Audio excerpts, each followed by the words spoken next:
बात करते हैं डेटा की, क्योंकि डेटा काफ़ी देर से अपलोड होता है तो इसलिए सेकंड वीडियो बनानी पड़ रही है। तो शुरुआत करते हैं मार्केट के सेटलमेंट रेशियो से। मार्केट का जो सेटलमेंट रेशियो है जनाब ओवरऑल 56% है, जो कि कल की निस्बत प्रीवियस डेज की बनस्बत लोअर है और 60 से बिलो एक एवरेज रेशियो है। सबसे अच्छा रेशियो मुझे नज़र आ रहा है जनाब 95% पियोल का, उसके बाद 70% लकी सीमेंट का, उसके बाद 58% पीपीएल का, 56% ओजीडीसी का, 61% यूनिटी का। मोस्टली जो रेशो हैं जनाब वो 50 से अबव ही हैं, तो 56% रेशियो एक एवरेज रेशियो है। करते हैं पोर्टफोलियो इन्वेस्टमेंट डेटा फीपी लिपी डेटा की, तो आपके सामने आज का डेटा मौजूद है।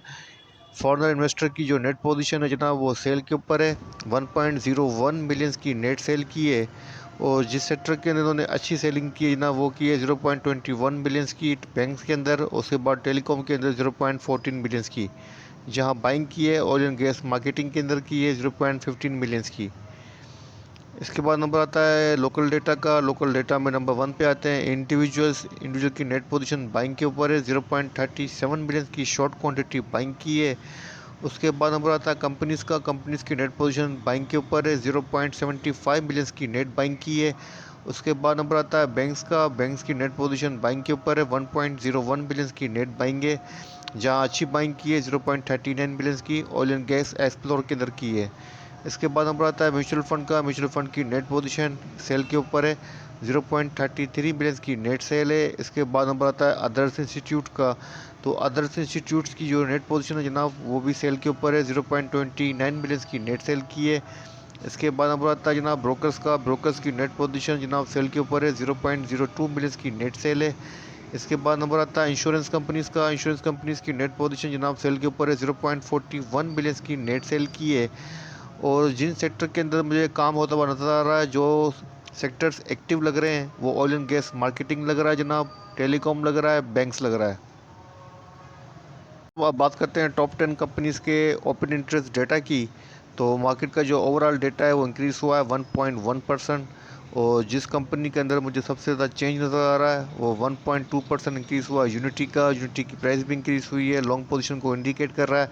उसके बाद 1.1% इंक्रीज़ हुआ है पेल का। पेल को फॉलो नहीं किया इसलिए कुछ कह नहीं सकता।